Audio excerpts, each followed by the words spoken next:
Good afternoon, Rebecca here at Keystone RV Center.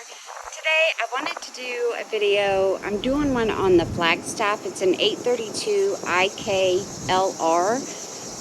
The reason I'm doing this video is I have a customer who just bought one of these.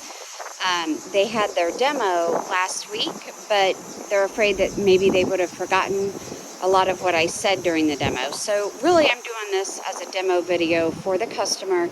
But again, whenever a customer requests a video, I like to go ahead and just do them for everybody. Most everything that I say in this demo video is going to apply to most Flagstaffs, the classics anyway. Keep in mind that we load our stuff up. If it has the option from the factory, we usually go ahead and put it on, with the exception of sometimes we don't put a second AC on it. But in this case, it does have both ACs on it. We're not going to go over that too much.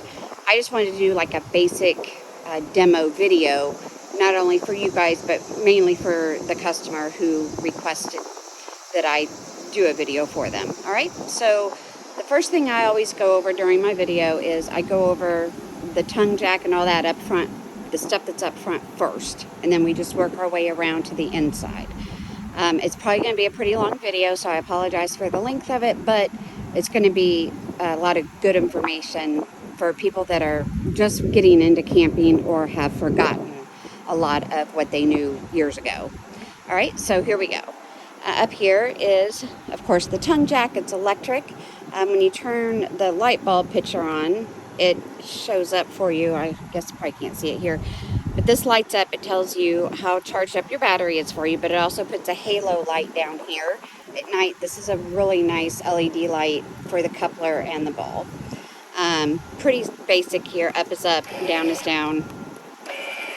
And then this is the override. So this actually just pops right off, and you have the tool in your storage to override this if anything were to happen and this didn't work for you for whatever reason. Most of the time these stop working because you either don't have power, your battery's dead, or if you lower this too much, that foot comes up and it jams up the motor. If that happens, really all you have to do is grab that tool, bring the foot of it down just a little bit, and it will come off the motor and it'll free it up so that it'll work again. Here, really, we just have the two 30-pound tanks here. The one thing I always remind the customers of is when you turn these on, you're supposed to turn them on slow. Don't just turn them on real fast. If you do, there's a safety mechanism. It shuts it down, and it takes a little bit for it to reset. But turn them on slowly and all the way. They're intended to be all the way open or all the way closed. It's not going to hurt anything, I guess, but the flow might not be as good if you leave it, half open. Moving around, we always will put an interstate battery on the front of this. It's a wet cell, deep cell battery. You do have to check the water levels every now and again, make sure the water's in there.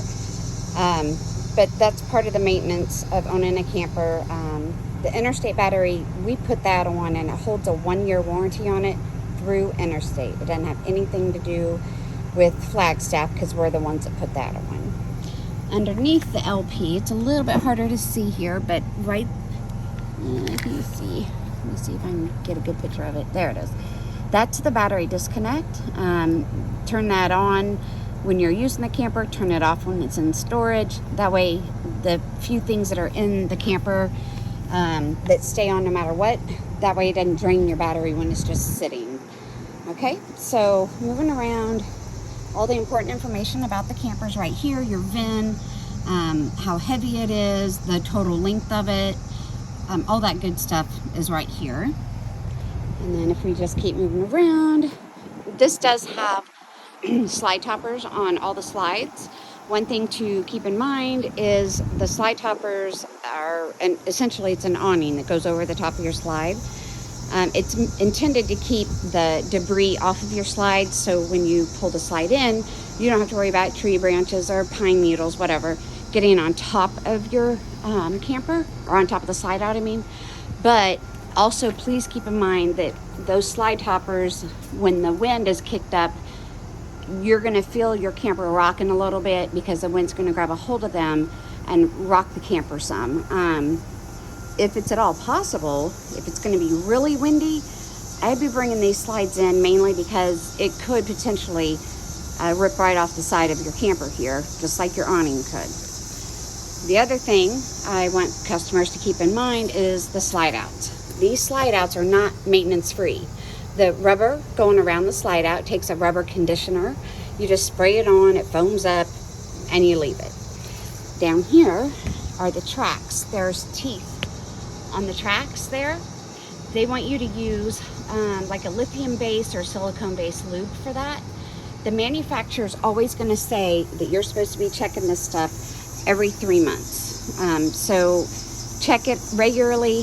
These things do not lube up themselves, so you have to do that to, keep this rubber nice and soft, especially because essentially this is a great big hole that got cut into the side of your camper. This is where the rain's going to come in. This is where all that stuff's going to come in. If it starts to dry out, it'll crack and break.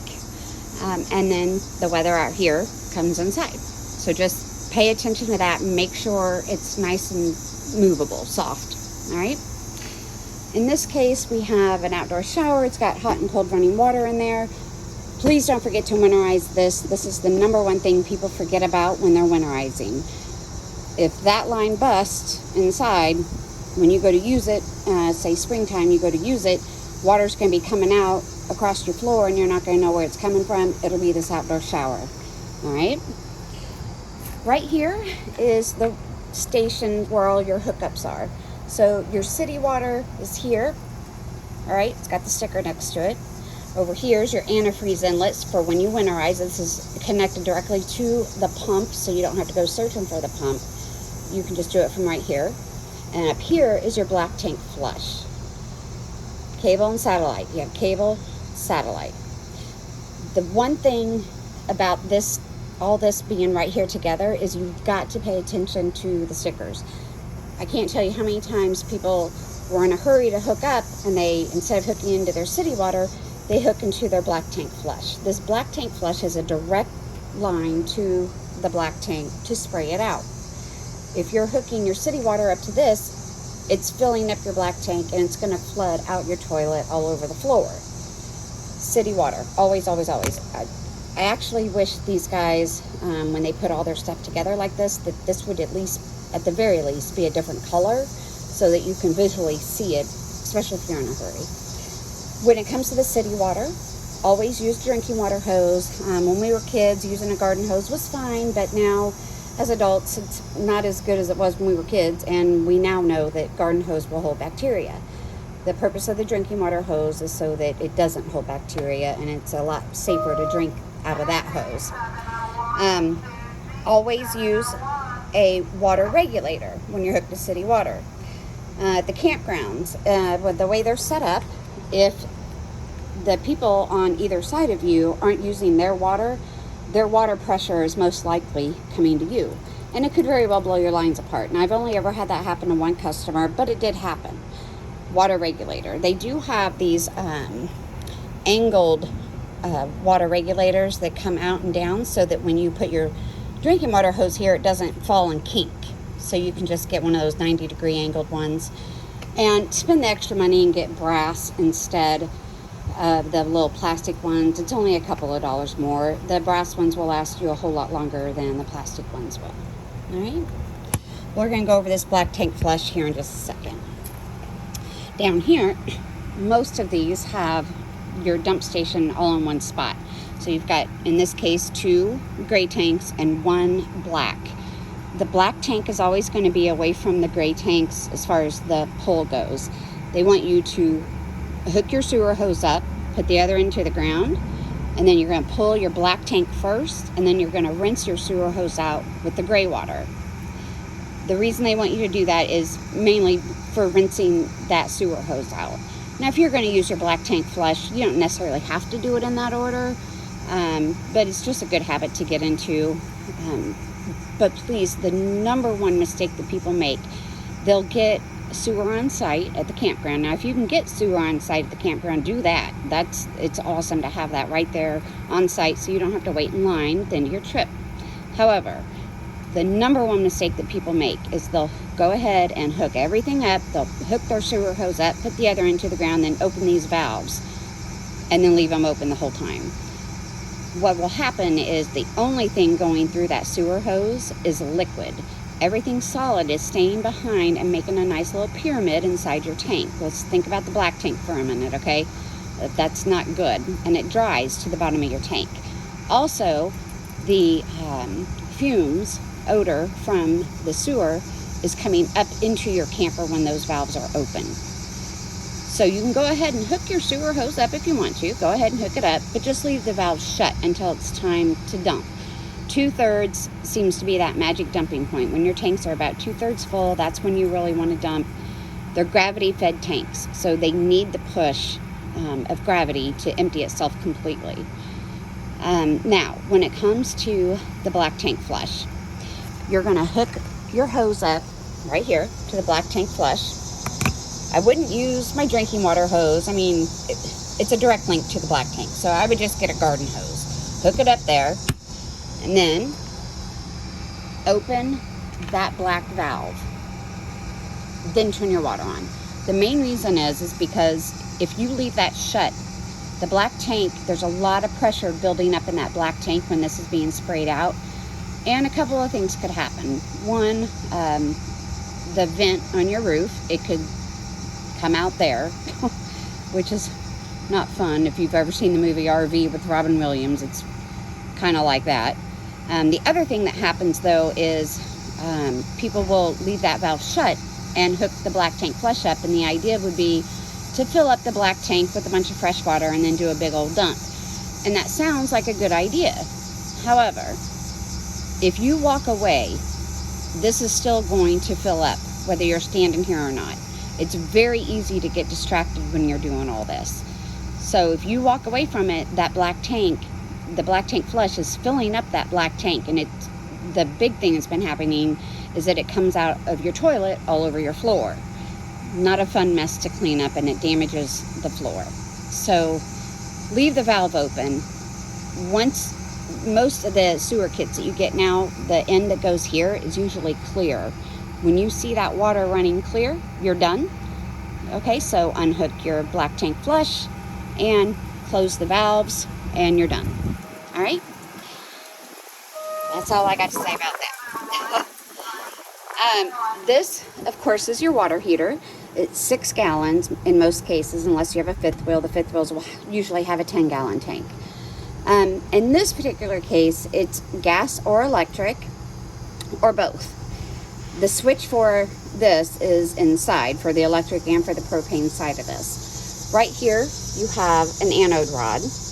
All the impurities in the water eat away at that rod instead of your water heater. So this is a sacrificial piece. It's something that you'll have to replace. Usually once a year, you're going to have to replace that. But before you ratchet this out, this is the plug. This is how you're going to empty your water heater. So you're going to ratchet that out. But before you do that, pull the relief valve first.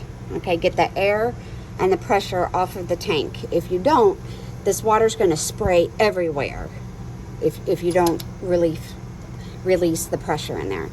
The other thing that I have to remind people is please wait for the water to cool down before you do that. These things are set at over 100 degrees. If you don't wait for that water to cool down some and it starts pouring out at you, you could very well get burned, which is not fun. So just wait for the water to cool down, pull the relief valve to get the pressure off the tank before you ratchet that out. All right. Now, if you go to use the hot water and you don't have any and it's on, there's no reason why you shouldn't have any. Come out here and check this right here. This is the reset. There's 2 little knobs in there. You can feel them. If they're poked out, that means you probably had a power surge and it popped your breaker. Just come out here, push those back in, and it resets the water heater. Okay, and that's it on that. Make sure this is locked in place good. This is the number one thing that gets lost going down the road next to your bumper caps. This is the furnace exhaust. Make sure you don't put anything here that would block it, or put anything here that could potentially melt. The heat that comes out of those when your furnace is on is it's hot. This metal gets really hot. It is recommended that you get a screen that goes over this, mainly for bugs. Like stink bugs are big here. When the farmers come and cut the corn down, the stink bugs come out and they will pack themselves in there. Not fun, and it is something that'll ruin your furnace. You'll have to get it replaced if that happens. So down here, you do have a green tab on your tires. That just means that you've got nitrogen-filled tires. Check your pressure on that. This one in particular does have a TPMS system. It's a tire monitoring system, so that it reads your pressure in your tires. Check on that regularly. If you don't hook that up, then you can just use a regular tire gauge. It'll tell you where you're at. All right, that's the longest part of the outside, is going through all that stuff right there. Right here, everyone always wants to know what this hole is, and this is called a J wrap because it wraps around like that, like the shape of a J. What that is it's the override for the slide on the opposite side. So if you look in there, you see that little thing back there? You have the tool that will pull the slide in. It's just a crank tool, and it is so easy to do. I was surprised at just how easy that was. So if something happens and your slide doesn't want to come in, you can always grab that tool and bring it in with that. This one has a 50 amp cord. Right now we are reduced down to 30 amps because we don't have 50 amps out here. Being on 30 amps, we can run one AC unit at a time. If we run both of them, it'll pop our breakers. So one at a time if you have to reduce it down to 30. It is pretty long. It's 36 feet long, this is. If you have this at home and you plan on plugging it in and you want enough that you can run the AC and stuff while it's there in your yard, you can certainly put 50 amps, or for that matter 30 amps in at your house. Just please make sure it's being wired the right way. They have all this stuff on that sticker there telling you the kind of wiring you should be doing. That way you don't plug into your dryer plug. You'd be surprised at the people that do that. Your bumper, that's going to be where your sewer hose is stored. That's why it's vented. This is absolutely the number one thing that gets lost going down the road before you leave the campground or before you leave home. Any trip, make sure those are on securely, along with that door for the water heater. Some of these guys, all the Flagstaffs will have a ladder that goes up to the roof. Some of the other brands will have a ladder as well. The reason they put a ladder on, they want you up on that roof. The ladder itself has a 250-pound capacity. If you're heavier than that, you can still get up on that roof. Just don't use this ladder. You don't want it to pull out of the wall there. But do get up there. Whenever you do the maintenance for your slide out, just go ahead and make an afternoon of it. Do the slide outs and then get up on the roof. What you're going to do up there, you're going to clean it, soft bristle brush, and a mild soap. A lot of people love using Dawn dish soap up there. Dawn is amazing stuff. Not sponsored, but get up there. Regular hose. Please do not get up there with a power washer. We had somebody do that and he blew every single seal off. Didn't even realize he had done it. He had the power washer set way too high. A regular hose, something you would use on your own vehicle. Soft bristle brush, scrub it down. When you're done doing that, fill the sealant that they use on the roof. So the stuff that they use up there is called self-leveling sealant. They use it on wherever they've cut a hole. So they cut a hole for the AC units, for the fans, anything like that. They've dropped in the ceiling in that hole. The self-leveling sealant needs to stay soft and squishy. If it starts to get hard, it'll start to crack and break, and then that's where water, again, any hole that's cut, that's a potential leak. Make sure you're checking the seals up there. Again, every 90 days you're supposed to be doing it. You're good 90 days from the day you leave the dealership. After that is pure maintenance. It's on you guys to do that. In this case, we have a receiver. It holds 300 pounds. Moving around, we're almost done. Back here, this one's got electric stabilizers. So you have retract and extend. Right now we're retracted, so if we extend it, You'll hear it. Now, I'm going to go up front and do the ones up front because I want you guys to hear the change in motor when I want you to stop. We'll go over that when I get up front. Here, of course, is your freshwater fill. If you're going to dry camp, this is going to be where you fill it up at. Please don't wait until water's squirting out of there. There's a little screened in area there that's for the overflow. If you have water squirting out of there, it's over full. It's way too full. So gauge how full your tank is getting by going inside periodically and checking to see on your monitor how full your tank is getting. If it gets over full, the fresh tank will start to bow and it'll snap the strap that's holding it in place. Water is so heavy. It's like 8.3 pounds a gallon. It's heavy. There's no baffle in the fresh tank.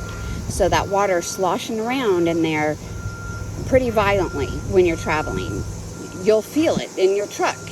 Your truck will feel jerky, and it'll be because this water's back here slamming around in that tank.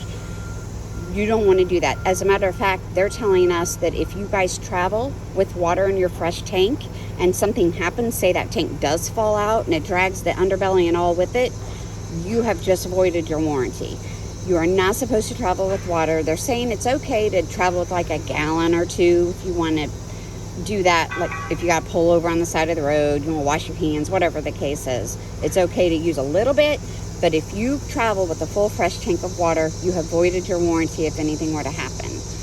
Trust me, this was something new we all just found out about. We had no idea that was the case.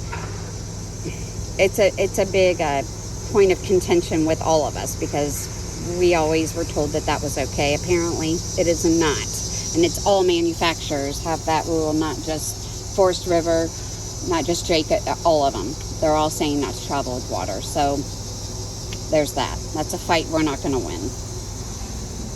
So moving around, you have your speakers. Really nothing you need to know there, except when you do get your demo, you want to know that they work.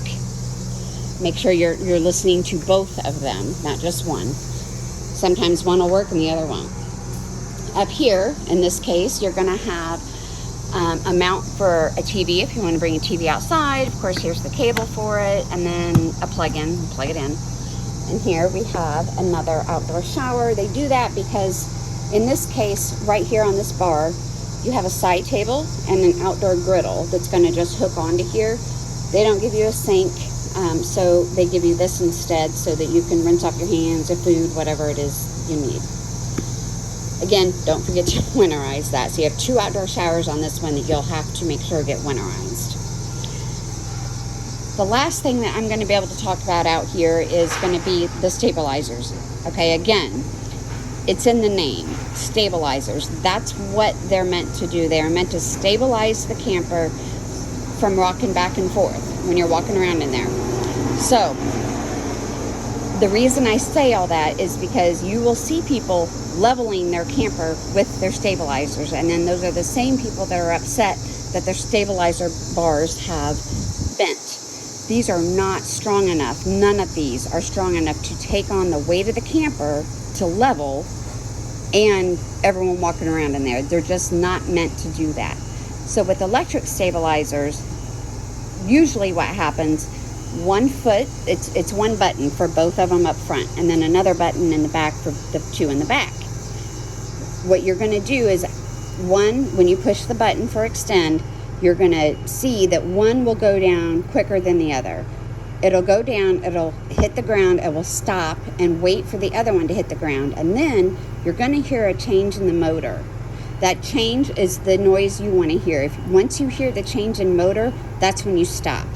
Both of them are down, they've hit the ground, and you put a little bit of pressure on them. Again, please don't level the camper with stabilizers. You are supposed to level the camper front to back with your tongue jack, side to side with your tires. That's what the leveling blocks are all about that you see a lot of camping places will sell, and also Walmart. They've got a really good camping section. So we're going to finish extending these, and I want you just to listen to the motor. That's it. You heard the change in the motor. They're both down now, and it's lifted up just a little bit. We're done. Okay? If anything were to happen and the motor fails on you, in this case, this particular brand anyway, each stabilizer has its own override, and it's right here. This little rubber piece pops off, and it's an 8mm socket that can go on there. You can crank these up with that. All right, so let's go inside. The inside won't take near as long as the outside did, I promise. This video is already getting long, isn't it? Yeah, it's already 25 minutes long. Okay.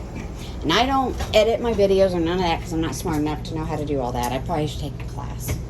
So, as soon as you walk in most cases, this is going to be what you see. So, this is brand new.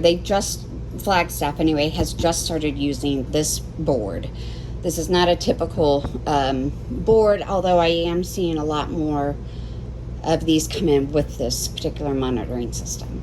You just have your lights all right there. In this case, we have a Wi-Fi booster. It'll boost the signal at the campground. And then here you have your water heater, gas, and then your water heater electric. The electric, well, is pretty self-explanatory. I would use the campground's electric if you're hooked up, and then turn the propane side of it on if you're going to do back-to-back showers. If you use both propane and electric, it'll recover about 16 gallons an hour. Otherwise, just use the electric.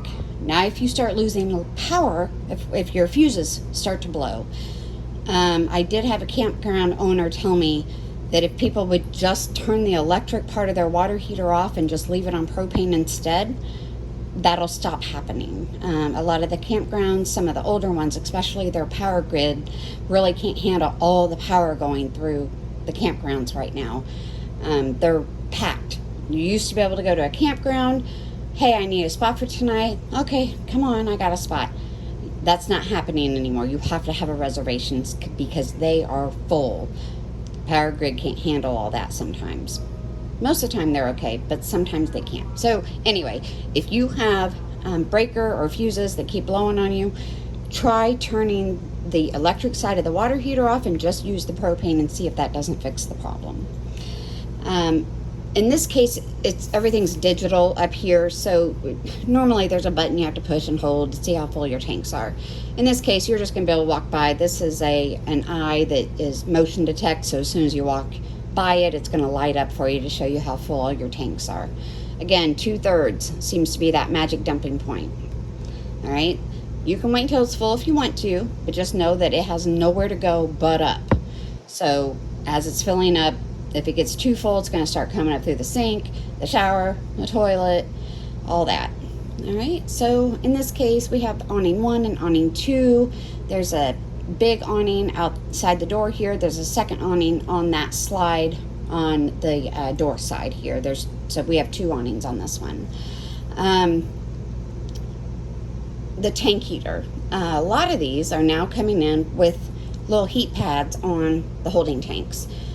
That doesn't mean you're not going to freeze up, but it is going to reduce your chances of freezing up. All right, there's a little heat blanket on there. It's 12 volt. It'll run on the battery if you need it to. But please don't get overconfident with them. Just because they're on there and they're on doesn't mean you won't freeze up. A lot of the time, though, it's not even the temperature outside that's freezing you up. It's the wind. I mean, here in Pennsylvania, in the winter, that wind is so cold. It could be 40 degrees outside with a wind chill of 28. That's what you have to be careful of, all right? So just pay attention to the weather that you're camping in. All right, so really, there's really not a whole lot going on here. It's pretty self-explanatory. In this case, a lot of these now, most of them, have the RV control that you can download onto your phone. You can pull your slides out, lights, and do your awning from your phone if you just download the app. Here is your furnace and your AC. In this case, we have 2 zones, zones 1 and 2. I can only run 1 zone at a time because we're on 30 amps. I don't want to blow any of the fuses or breakers. This is something that I would go over with the customer as they're standing here because they're not all the same. This one, you're simply gonna, the system is gonna be what you want it to do. Do you want it to heat the place up, or do you want it to cool the place down? Mode is gonna be the fan speed. High fan, low fan. In this case, I have the AC on cool auto. I always want it on auto, that way it comes on and off as needed, instead of just constantly running a fan. There's no need to do all that. It'll kick back on. If it shuts off, it'll kick back on if it warms back up in here. And then, of course, you can control how cold or warm you want it to be. Please keep in mind, these AC units are designed to be anywhere from 18 to 22 degrees cooler inside than it is outside. So if it's 100 degrees outside and you've set your thermostat to 60, it is not going to go to 60. It just isn't. The best you're going to get out of it is 80. Okay, so please keep that in mind. People, they expect a lot out of these AC units, and it's just, they're simply not designed to do that. And I think most people don't know that. They think something's broke when in fact it's not. If you throw not a thermostat, a temperature up in here, you just hook on like a thermometer up here. If it's blowing out, 20 degrees cooler than it is outside, then it's working exactly how it's designed to work. Just letting people know that now. All right, so moving around, most all of these are going to have this new electric refrigerator. It's not new anymore, actually. This is something that's been around for a few years now. They are a lot more efficient. They cool down a lot faster. About an hour and a half to 2 hours, you're going to be nice and cold, but they're electric only. They are not going to run on propane, so there's no need to turn your propane on going down the road. Up here is how you're going to set how cold you want the refrigerator to be. 3 is a good setting if you're going off grid. Even 2, it'll still keep everything nice and cold without using a bunch of power.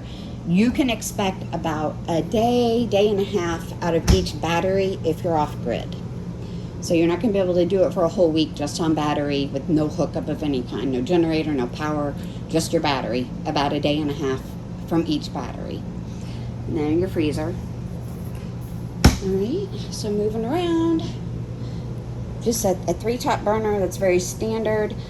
This right here is only intended to give you extra counter space. Please do not cook on this. We had someone do it, it shattered, and she was big mad about it because no one told her that she wasn't supposed to cook on that. So I'm telling you now, don't cook on that. You have a knife holder back here. Got a little light here. It's actually a very nice soft light. It's not real bright. And then you've got your fan. Any moisture inside of a camper is a bad thing. We all know that water is the enemy. Moisture. When you're cooking, there's steam. Please turn that fan on. Get the steam out of here. You don't want it going into the walls. Microwave's a microwave. In this case, there's really nothing special going on here. It does have the popcorn button, so there's that. The oven, you no longer have to reach back and light that pilot light back there. I don't know if this is going to show up on camera or not, but when I do this, you see a little spark back there. So the way this is going to be, now I can't fire it up right now. We don't have propane on here. This is a unit that's sitting on the lot right now. We don't do anything like that until we sell it. But what you're going to do is you're going to push this in and turn it to the flame lines up with the arrow. You're going to hold that in and then click that. It's going to fire up that pilot down there in the oven. The one thing that I always have to warn people of, it's not broken if it doesn't fire up right away. It has to get the air out of the line. So it's going to take 4, 5, 6, 7 clicks sometimes to fire up that pilot. But the whole time you're doing that though, make sure you're holding that in. All right, if you let go of it, it's not letting the propane get to that coupler. All right, so you got to hold it in the whole time and click that at the same time. All right. Keep an eye on the food that's in your oven. They are notorious for burning things. I've got a couple of tips on how to keep it from burning, but just know that this is small and propane is very hot when you cook with it. So just keep that in mind when you're baking anything in these ovens. Now, Flagstaff has a larger oven than most, so it doesn't happen as bad, but it still happens. It's still small. It's nothing compared to what you would have at home. So in this case, we have, oh, let me get my earbuds out of the way. You have a power tower. On the top here is a wireless charger. You can just lay your phone right on it, and then pull that up. You have charging station, another charging station for a C port, and then 2 plugins. Right, you got your TV, of course, your fireplace. You have your stereo, A and B speakers. A is this right here, and B is the outside speakers. It's also going to have Bluetooth on it. All these stereos will have that, so you'll be able to pair it up with your phone if you have a playlist that you want. And then, pretty standard after that, you've got your couch. It trifolds all the way out to make a bed. You got your theater seating. It's got lumbar support on this one. Some of them will have this lumbar support, and other brands will have heat and massage on the chairs. With Flagstaff, they use a freestanding table instead of the table that are on the poles. If you have a freestanding table, it does need to be in the down position for travel. If it's left up, when you're traveling, that table is going to start running into everything and really cause a lot of damage. So it's a scissor leg table, so just put it down and leave it in that position for travel. Moving around, this is going to be the breaker box and fuses. Everything's labeled. It tells you what it goes to. A little red light will come on next to a fuse if it blows, so you know which one it is. Pay attention to this when you're camping. If you have a, let's just say you have a fuse that keeps blowing, chances are real good it's the campground, not your camper. Just especially if it's really busy. That's where putting the water heater on propane instead of electric, that's where that comes in at.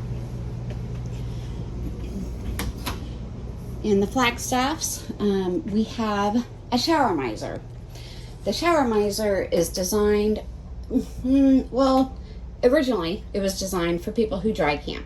A lot of the times when you're dry camping, you turn the hot water on to take a shower, it's pumping water out of your fresh tank, and you're waiting for hot water. Got the hot water on, it's just pouring water out of the shower head, down the drain, filling up your gray tank. So someone came up with this design where you flip that up, and now the water is not coming out of the shower head when that's flipped up. It's being redirected right back in to your fresh tank. It's recycling the water through.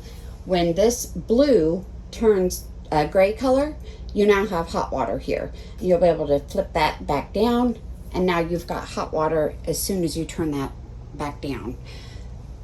It's a really, really good idea. Whoever came up with that was genius. You don't waste anything at that point. But the thing that has been happening is people will call and want to know why their fresh tank is full. People are using it when they're not dry camping, and honestly, it's not a bad idea. I mean, turn on the hot water. Instead of letting all that water fill up your gray tank, it's not filling it up. What it's doing, though, it is going back into your fresh tank. So, if you're using this and you're hooked to city water, that water is going into your fresh tank and it's filling that tank up. Please keep in mind that that's what's happening. So if you go to check your tanks and you see that your fresh tank's got water in it, and you shouldn't, because you didn't put any water in there, you did when you did this. It's not a big deal, but just be aware of it. If you start to see water coming out from underneath, sometimes they have an overflow hose down there for the fresh tank. If water's coming out of there and you're like, oh no, what's going on here? My fresh tank's full. That's why. You've used this to get hot water here, and you've just simply filled up your fresh tank by doing that. That's all. It's not a big deal. It does save a lot of people from wasting water when they're dry camping. That's the intention for it. Like I said, if you're hooked to city water and you're using that, just be aware that it is filling up your fresh tank. All right. Right here, you're going to have your GFI outlet. This is connected to some of your outlets in here. There's another GFI in this one on that island in the kitchen. All right. Foot flush toilet. Halfway down, puts water in the toilet, all the way flushes. This one's got the Max Air fan. It has a little remote for it, but it's right there. This one has, well, okay, so that little picture of the umbrella, that indicates that it has a sensor on it that if it starts to rain, it'll shut the top of it. But Flagstaff always puts a cover over the top of this so it would not get rain on it, so it really doesn't do you much good in this one. Okay. Those are really nice to get the hot air out of the camper. It'll suck the hot air out of here and help that AC unit cool things down. So moving along in here, of course, you have your TV hookups here for the for the bedroom. There's the sticker telling you where to put the TV mount. And in this one, and this isn't going to be on all units, but in this particular one right here, this little black button with the green light, that's the antenna boost. This will boost the signal on the antenna so that you can pick up channels, HD channels that are in the air. The other thing to remember with this, when your antenna boost is on, it overrides cable. So if you pay for park cable and you're not getting the channels you're paying for, check that little black button. If that green light, sometimes it's a red light, but if that little green light's on, that means your antenna boost is on and it's overriding cable. Turn it off and you'll be able to get the channels that you're paying for. That's just something that a lot of people don't realize because nobody ever goes over all that. So I'm telling you right now. Here we go with your closet. Not really a whole lot to go over in here. In this particular one, you have 2 reading lights with a charging station on each light. One of them, you can have it on 2 different settings. You can have it on a white light like that or a nice blue light like that. All right, this one, of course, is going to have storage under the bed. Most all campers have storage under the bed. You'll be able to get to it from outside, but it's got little drawers here too. They're actually, I said little drawers, but they're really big on this one. Okay, I think the last thing I'm gonna go over real quick, in this one, there's another GFI right there on that island, okay? This, you can roll that up and put it away. The original intention for this was if you had a hot pan, you could take it off the stove and put it right here instead of onto your countertop. But now, of course, people are using it for dishes and stuff like that to drain their dishes. Not a bad idea. The last thing I think I want to talk about right now is going to be the AC unit. I know that I sort of went over the thermostat a little bit, but something that people don't realize, I think. All of the AC units that are like this have a quick cool feature. So you can open this up to cool the room down fast. If you come in here, it's super hot. You can open those up and it will cool the room down pretty quick. However, once the room's cooled down, those need to be shut. The reason they need to be shut is number one, it'll go through your ductwork a lot stronger when those are shut versus when they're open, because it doesn't come through as well when they're open. This is the intake on both sides. That's the intake for airflow. If that's open, the intake is sucking that cold air right back in, and it's going to freeze up your compressor. The only way to fix a frozen compressor would be to turn the AC unit off and throw some towels down because it's getting ready to get wet, because it's going to thaw out. It's essentially a ball of ice when that freezes up. It's got to thaw out. So to keep that from happening, leave the quick cool feature shut after you've cooled the room down. All right, that's just something that happens a lot, especially in July and August, because it does get so hot in here, and especially when you first walk in. It's been sitting, the sun's been beating on it, it's hot. So open those up, let it cool the room down, and then shut them. That way you don't freeze up the compressor. You'll know that you have a frozen compressor if air's still moving through the ductwork, but it's not cold air. If it's warm air moving through the ductwork, chances are real good the compressor is frozen, and you gotta let it thaw. Okay, so I think that's about as quick as I can make it. I'm sorry that this is a much longer video than I intended for it to be, and I'm sure that there's things that I didn't go over that I would normally go over with a customer during a demo, but I went over the most important stuff.